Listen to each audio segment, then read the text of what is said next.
Assalamualaikum warahmatullahi wabarakatuh. Alhamdulillahirabbil alamin wa bihi nasta'in wa ala umuri dunya waddin. Wassalatu wassalamu ala asyrofil anbiya wal mursalin wa ala alihi wa sahbihi ajma'in. Bapak Ketua DPD yang kami hormati, kami cintai, Pak Camat yang kami hormati, Ibu dan Amin, Bapak Kapolsek, serta anggota Ramun, para ulama, wabil khusus Ketua MUI Kecamatan PDBG Pak Erdi yang saya hormati. Alhamdulillah kita bersyukur kehadirat Allah Subhanahu Wa Taala pada hari pertama bulan Ramadan ini kita sudah bisa melaksanakan kegiatan yang insya Allah kegiatan diwarnai oleh barokah Ramadan dari Allah Subhanahu Wa Taala. Sejak dulu memang Ramadan itu menjadi bulan kesuksesan dan kemenangan. Perang Badar aja yang gak seimbang dimenangkan di bulan Ramadan. Kondak di Hijriah juga perang tidak seimbang dimenangkan di bulan Ramadan. Untuk Mekah sekitar Ramadan. Kemudian Panglima Utwa bin Nabi menaklukkan Afrika itu di bulan Ramadan sedang tahun. Dari India menyeberang ke daratan Eropa 99 Hijriah bulan Ramadan sedang pada tahun. Salahuddin Al-Ayyubi berhasil mengembalikan Masjidil Aqsa ke tengah Mutasawwif bulan Ramadan itu. Dan tentu tidak boleh lupa bangsa Indonesia, proklamasi negara kita 17 Agustus 1945 itu bulan Ramadan. Nah, kalau diukur kekuatan, peta kekuatan segala macam sudah nggak bisa dihitung. Belanda yang kuat, kita dengan moral, karakter dan bisa berhormat. Dan yang menarik bagi para ulama, silakan saja kita coba agar ulama melakukan pendalaman. Ternyata prestasi-prestasi akademik, kitab-kitab yang tebal-tebal yang sampai sekarang masih dibaca di sudah 11 abad, itu banyak karya renungan para ulama. Ihya Ulumuddin, Al-Muqtad, sejumlah nama-nama itu diawali dengan karya prestasi pemikiran yang bersih dan bulan Ramadan. Jadi sebetulnya Ramadan itu bukan bulan pengedulan, bukan banyak gerai, bukan apa ganti pakaian, apalagi ya, yang lain-lain. Nah, ini kita manfaatkan dan alhamdulillah ini Kecamatan Gedebage memanfaatkan ini Ramadan sebagai bulan yang syarat dengan keberkahan untuk musyawarah, dan saya yakin nanti akan melahirkan kepengurusan yang baik ya insya Allah. Seperti tadi disampaikan oleh Bapak Ketua DPRD, memang MUI Kecamatan Pak Camat juga MUI Kecamatan Gedebage ini agak istimewa sekarang karena menjadi pusat perhatian bukan hanya Jawa Barat dan Indonesia, bisa dunia ini. Dunia. Saya lihat terakhir waktu diberi kesempatan di Pak Gubernur dan Pak Yusuf Kala melihat ke museumnya. Wah, rasa-rasanya saya banyak melihat museum-museum Bugis sekarang. Rasa-rasanya bukan karena orang Jawa Barat terbaik ini. Nah, cuma kita harus siap menyesuaikan dengan kondisi mental umat yang berkunjung. Nanti jangan ke museum bawa timau gitu. Nah, ini juga luar biasa, hikmah sebetulnya bagi Pak Gubernur, Pak Wali Kota. Ini hikmah apa?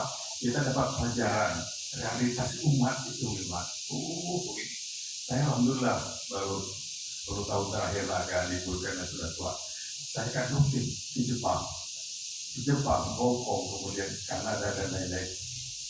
Itu selalu saya pulang dari sana itu ada satu kesan, namanya bahasa orang Kio begitu. Kenapa? Dari segi disiplin, kebersihan, antri, kebersihan luar biasa. Nah, padahal itu ajaran kita. Jadi saya simpulkan ajaran ayuran dan amalan lagi baku gitu. Tapi kita nggak boleh putus asa. Dan inilah tantangan Majelis Ulama. Majelis Ulama tetap harus kita posisikan sebagai rumah para ulama.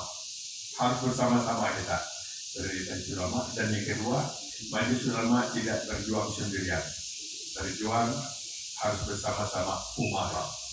Kalau umara silahkan diluruskan. Dan sama juga kalau ulama khilaf salah Umaro dengan terbuka para majelis ulama untuk mendapatkan pelurusan kebaikan. Ini menjadi sifat daripada majelis ulama.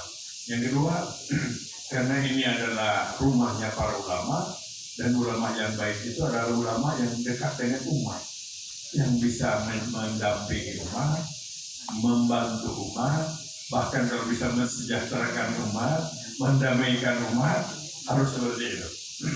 Ini harus jadi pegangan kita. Oleh karena itu, tadi seperti yang disampaikan oleh Bapak Ketua DPD, kita harus mampu menyikapi perbedaan pada tahun-tahun yang sekarang. Meski berbeda, nggak mungkin sama-sama.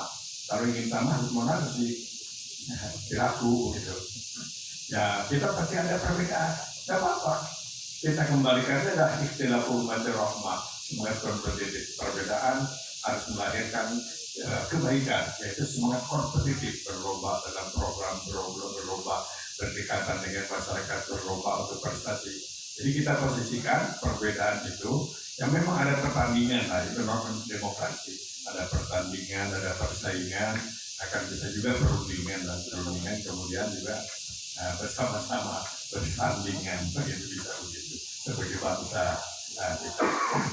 Jadi kepada bapak-bapak saya ingin mengingatkan kembali, sudah bapak-bapak pada tahu para pimpinan majelis ulama adalah wadah para ulama ingin berjuang bersama Umaro, karena kita yakin sekali ternyata berdakwah tugas ulama kalau bersama Umaro ternyata lebih efektif, lebih berhasil, dan yakin para Umaro pun dalam melaksanakan tugas kalau didampingi para ulama insya Allah akan lebih berkah. Amin insya Allah. Tapi tetap nggak boleh kita melupakan masyarakat. Di masyarakat yang begini, ya itulah tanggung jawab utama. Kalau ada masyarakat yang tadi saya katakan secara singkat disiplin dan segala macam, nah itu loh, nggak pekerjaan kita. Bukan kita jadi benci dan marah. Itulah tugas kita. Semakin banyak masalah, banyak tantangan, kan menurut ilmu para ustaz, pahalanya lebih besar, pahalanya besar. Saya terus terang sering-sering kecewa malu waktu itu barangkali masih muda. Tapi lihat ya orang Jepang, kalau antri itu, kalau ada yang tidak antri di sana dianggapnya orang gila. Kalau di sini kadang-kadang yang tidak antri dianggap pemberani. Itu semangat kerjanya. Maaf, saya cerita sedikit. Orang Jepang itu lari-lari kalau mau ke kantor itu karena mengejar waktu itu. Sampai itu istri wanita Jepang yang sepatunya dihakat, ya akan dipakai hak gitu. Itu dibuka, pokok kaki aja lari gitu. Baru itu luar biasanya semangat. Kita dapat pelajaran yang sangat berharga dari sisi itu. Tapi mereka sekarang harus paham. Dunia modern itu sekarang diwarnai oleh kegelisahan spiritual. Kegelisahan spiritual mencari, makanya menurut catatan sekarang gerakan-gerakan tarekat spiritualisme Islam sebut saja yang datang dari Asia Selatan sekarang mengalir ke Indonesia macam-macam nama itu, sehingga kita kadang-kadang kewalahan juga. Ini gimana nih? Jadi itu menjadi tantangan bagi kita. Dan tidak hanya itu Bapak-Bapak Ibu, saya kebetulan dan 50 tahun dosen di seni rupa ITB, bayangkan kanan kiri saya ada patung. Saya Ustaz datang ke kantor saya mengeritik, Ustaz kok bisa satu-satu ini kiai? Saya katakan dah. Saya katakan ngomong itu saya diacukan. Karena mahasiswanya jurusan patung, jurusan bikin patung, gak bisa saya. Baik. Saya mengalami pengalaman yang berkesan itu, luar biasa. Saya kan orang pesantren. Jadi pesantren, namanya pesantren sami nawakor kakek. Ya. Kadang-kadang yang tidak baik itu kayak harus pokoknya pesantren. Dan yang pengen berkah kiai gitu. Tapi saya bisa ada 70-an,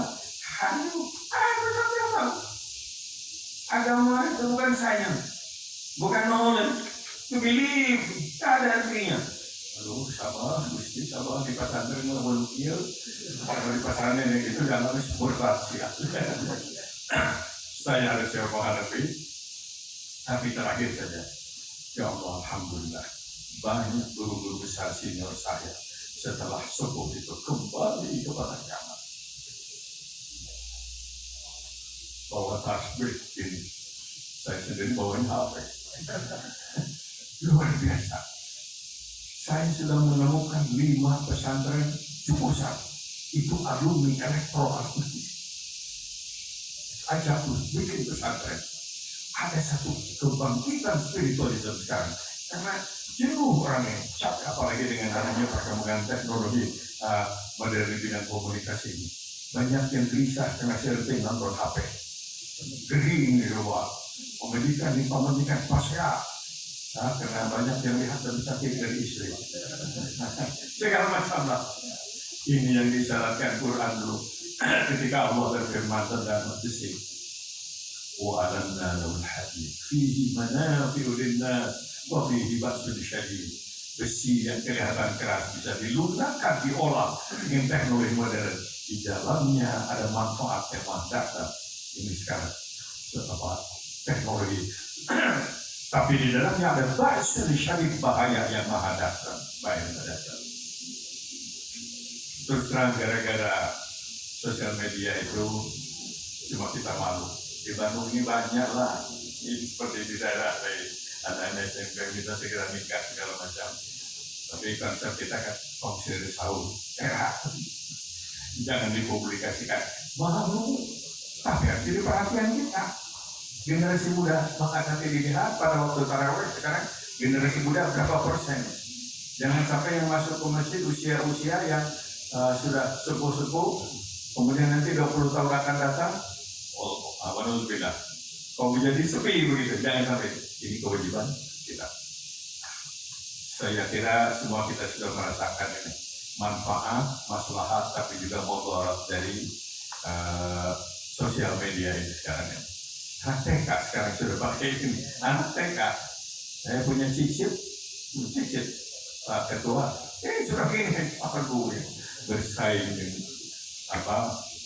api-api sudah api-api. Nah, tapi itulah realitas yang kita tidak bisa melakukan. Jadi kembali sekarang ini, bagaimana kita bisa mendekati keluarga untuk tadi sampai dengan ROD tentang pengajian hal yang lain. Bukan hanya soal pahala-pahala, tapi ini ada pengaruh kepada ketenteraman, ketenangan. Dan kita yakin betul, puasa itu adalah kewajiban ibadah, alhamdulillah betul. Tapi puasa juga ada latihan mental, ya, supaya menjadi baik, jadi takwa. Dan ada lagi saum dan ibadah-ibadah lainnya itu baca Quran. Itu ternyata sebuah resep spiritual untuk hidup sehat. Saya beberapa kali, saya ada 3 kali melakukan sebuah riset menggerakkan mahasiswa. Ada kesimpulan-kesimpulan yang menarik, mungkin orang mengetawakan atau tidak percaya. Orang yang biasa baca Al-Quran itu relatif bisa ditangguh, kepikunannya bisa ditangguhkan. Orang yang bisa tahajud pada umumnya relatif tangguh menghadapi tantangan dan ujian, ya. Itu dari riset ilmiah, saya kerahkan ratusan mahasiswa ini semua. Takut itu. Tidak lihat pendidikan yang pintar dari mulai profesor sampai kepada rata-rata. Kalau orang yang bisa terutama sholat malam, itu lebih tangguh menghadapi tantangan. Tidak PSMR, gampang gampang, otot, gampang putus asa. Lebih tangguh. Oh, ini yang dijanjikan oleh Allah dalam Al-Quran untuk pengamal sholat malam. Apa yang disebut qaulan tsaqila, karisma kamu berikan. Inna nasyatal laili asyaddu wa aqwamu qila, tangguh menghadapi tantangan. Kalau surat Al-Isra kan janjinya luar biasa, di maqamam mahmuda, posisi terpuji, tidak terlalu tinggi tapi terpuji. Ada yang tinggi tapi tidak terpuji, dibenci orang, dibenci Tuhan. Sholat malam. Pantas. Dulu sampai ada semacam sikap yang agak ekstrim, ya, di dalam sejarah Islam dan ekstrim. Karena tidak sesuai dengan kebijakan Umayyah, kemudian Abbasiyah, mereka bikin kelompok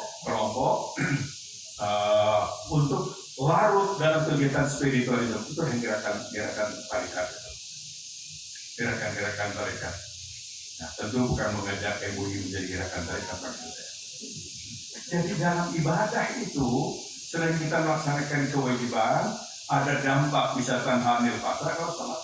Kalau zakat itu tohiruhum wa tuzakkihim biha, kalau saum la'allakum tattaqun, tapi ada sehat, jadi tenang, tangguh menghadapi tantangan, tidak PSMR itu sendiri, mudah resah, mudah gelisah, mudah makan. Jadi kepentingan kepentingan kebahagiaan. Nah, mudah-mudahan ini menjadi dorongan kepada kita untuk terus mencintai umat, bersama umat, mengawal umat, membimbing umat. Ya, memang ada saat-saat kita ini menyendiri supaya tahu diri, introspeksi. Ada saatnya. Nanti itikaf, silakan bareng. Yang kedua ada syuruk lah. Habis subuh diam dulu di masjid 1 jam setengah memohon kepada Allah. Kemudian ya ada waktu-waktu tertentu, tapi tetap yang terbaik itu seperti yang dicontohkan Rasulullah SAW. Beliau tidak ada malam tanpa sholat malam. Jangan dianggap zikirnya juga sedikit. Di penghujung malam beliau baca subhanallah wa bihamdihi subhanallahil azim sampai 100, ada menyebutkan lebih dari 100. Tapi beliau amalkan. Tapi beliau bersama umat, tetap membimbing umat, mendidik umat. Tidak pernah ada tamu diusir. Beliau tetap dalam radio besar. Nah, ini adalah bagian saya kira dari program besar para ulama kita semua, insya Allah. Itu mudah-mudahan tetap sekali lagi kebersamaan, saling percaya dengan umat, saling percaya dengan pimpinan-pimpinan umat, dan kita bersama-sama untuk menuju masyarakat bagaimana yang dicita-citakan oleh kita bersama. Kepada para musyawirin yang akan musyawarah, karena musyawarah ini menurut ketentuan organisasi akan memilih ketua, ya silakanlah memilih yang terbaik di antara yang ada. Jangan mencari yang sempurna walaya. Jadi ada, tapi yang pasti adalah yang mau bisa bekerja bersama-sama, diterima oleh semua pihak, dan tentu juga kita ingin juga dengan MU Kota Bandung cukup baik komunikasinya gitu. Dan ada tanggung jawab baru untuk MUI Kecamatan ini, sekaligus kehormatan harus memperhatikan, membantu menyukseskan program besar kebanggaan bangsa, yaitu Al-Jabar. Ujiannya sudah kita rasakan, kan? Dari mulai nama, kayak sudah mulai ada polemik sana, polemik sini. Nah, alhamdulillah dari mulai nama itu sudah ada masalah macam-macam. Kemudian juga bapak-bapak itu mengikuti berbagai macam informasi. Tapi semuanya adalah bagian daripada romantika perjuangan. Jangan menjadikan kita menjadi jengkel, tapi harus kita posisikan ini adalah bagian daripada proyek amal kita, kesabaran kita kebersamaan kita. Dan Rasulullah SAW, saya ingin mengutip pesan beliau mengenai kepemimpinan yang disampaikan kepada sahabat Abu Dzar. Abu Dzar itu seorang sahabat yang jarang nampak pada kepemimpinan militer, kepemimpinan politik, dan tapi beliau soleh pasti. Amanat Rasul kepada sahabat Abu Dzar, innaha amanatun wa innaha hizyun wa nadamatun illa man aqada bihaqqiha wa adda alladhi tumina bihi. Abu Dzar, kepemimpinan itu amanah. Setiap amanah kepemimpinan melahirkan penyesalan dan kesedihan, kecuali bagi mereka yang tampil sebagai pemimpin dengan cara yang baik, dipimpin dengan cara yang baik maksudnya. Dan yang kedua, setelah jadi pemimpin dapat melaksanakan tugas dengan baik, prosesnya yang baik, yang ikhlas, yang semuanya baik. Kemudian kalau soal pahala, insya Allah bukan berarti ketua MU lebih besar pahalanya, tidak tergantung amal, bukan tergantung jabatan itu. Nah, itu satu. Dan yang kedua, kaitan dengan umat, Nabi memberikan hisab kepada semua kita. Khiyaru a'immatikum alladzina tuhibbunahum wa yuhibbunakum wa tusalluna 'alaihim wa yusalluna 'alaikum. Wa syiraru a'immatikum alladzina taqudunahum wa yaqudunahum wa tal'anunahum wa yal'anunakum. Pemimpin yang baik itu adalah mereka yang didukung rakyat, dicintai rakyat, dan mereka juga berpihak dan cinta kepada rakyat. Mereka menghormati, rakyat menghormati mereka pemimpin pun mereka menghormati rakyat. Sejelek-jelek pemimpin adalah mereka yang melaknat rakyat, tidak sayang kepada rakyat, dan rakyat pun melaknat dia, mencaci maki, dan mereka tidak mau menolong pemimpinnya juga tidak mau menolong yaitu hadis yang beberapa hadis yang berkaitan dengan kepemimpinan. Hadis-hadis yang berkaitan dengan kepemimpinan itu saya kebanyakan di Al-Mustadrak Hakim, paling banyak mungkin pada waktu beliau melahirkan karya tulis itu sedang banyak problem kepemimpinan, terlalu banyak ayat ya tentu kalau begitu hadis yang di luar Bukhari ya kita harus siapkan ada yang sahih, ada yang dhaif, ada yang baik, kalau yang palsu saya kira di luar kitab-kitab yang diakui. Selamat musyawarah, mudah-mudahan melahirkan keputusan-keputusan yang baik. Tolong menjadi pertimbangan proyek yang tidak ada di kecamatan lain, merawat, menjaga Al-Jabar. Ini adalah Indonesia banyak ditentukan oleh warga kecamatan Gedebagi. Demi kecamatan Gedebagi mampu merawat nama baik Indonesia, bukan hanya nama baik Kota Bandung. Mudah-mudahan Allah Subhanahu wa Ta'ala memberikan bimbingan dan bimbingan kepada kita dan para umaro di tingkat manapun senantiasa mendapatkan curhat rahmat, barakah dan hidayah dari Allah Subhanahu wa Ta'ala. Atur nuhun, kebetulan harus ada rapat juga. Baik, wassalamualaikum warahmatullahi wabarakatuh.